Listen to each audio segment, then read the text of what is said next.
کیا آپ جانتے ہیں کہ ملکہ بلقیس نے کیسے اسلام قبول کیا؟ السلام علیکم دوستو، امید کرتا ہوں آپ سب خیریت سے ہوں گے۔ حضرت سلیمان علیہ السلام کی فوج میں ہدہد پرندہ بھی تھا، جس سے آپ علیہ السلام کئی کام لیا کرتے تھے۔ ایک مرتبہ آپ علیہ السلام نے اسے غائب پایا تو کہا، اس کے غائب ہونے پر میں اس کو سخت سزا دوں گا یا اسے ذبح کر دوں گا، یا وہ میرے پاس اپنا کوئی صحیح عذر لے کر آئے۔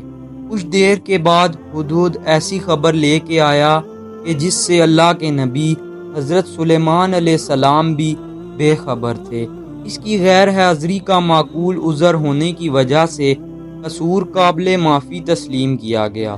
ہدہد نے آ کر بتایا کہ میں نے سبا کے علاقے میں ایک عورت کو لوگوں پر حکمرانی کرتے دیکھا ہے، لہٰذا آپ علیہ السلام نے ہدہد کے ذریعے اسے خط بھیجا۔ سلیمان علیہ السلام کا خط لے کر ہدہد ملکہ بلقیس کے پاس پہنچا اور ملکہ بلقیس کے سامنے حضرت سلیمان علیہ السلام کا خط ڈال دیا۔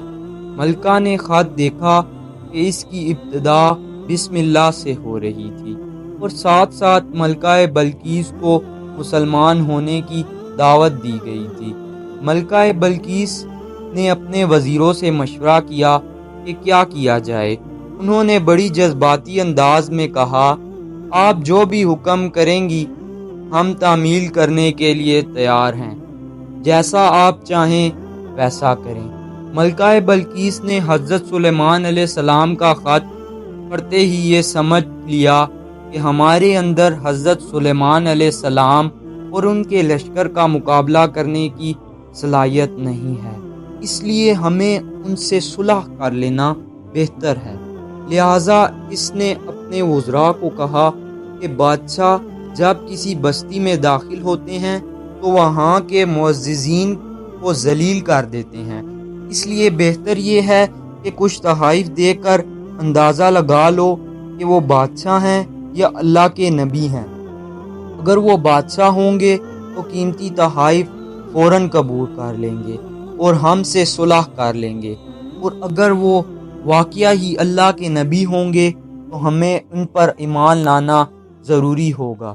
حضرت سلیمان علیہ السلام نے ملکہ بلقیس کے بھیجے ہوئے تحائف دیکھے تو قاصد کو یہ کہتے ہوئے واپس بھیج دیا کہ انہیں بتا دو، اللہ تعالیٰ نے مجھے خوب مال و دولت سے نوازا ہے، مجھے اس مال و دولت کی کوئی ضرورت نہیں، لہٰذا تم مسلمان ہو جاؤ یا پھر ایسے لشکر کا مقابلہ کرنے کے لیے تیار ہو جاؤ جس کا مقابلہ کرنے کی تم میں سخت نہیں ہے اور وہ تمہاری ذلت کا باعث بنے گی۔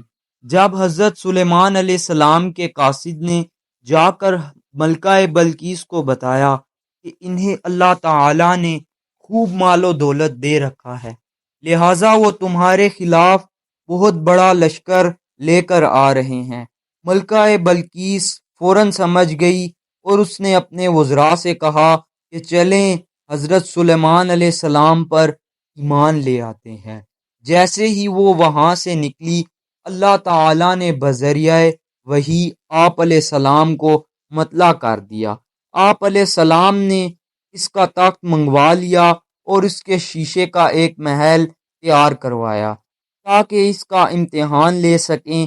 جیسے ہی وہ آپ علیہ السلام کے پاس پہنچی تو اپنا تخت دیکھ کر بڑی حیران ہوئی اور شیشے کا بنا ہوا محل دیکھ کر حیرت میں پڑ گئی اور پکار اٹھی کہ آج سے پہلے میں نے اپنے نفس پر بہت ظلم کیا ہے، لہٰذا میں سلیمان علیہ السلام کے ساتھ اللہ تعالیٰ کی فرما بردار بن گئی۔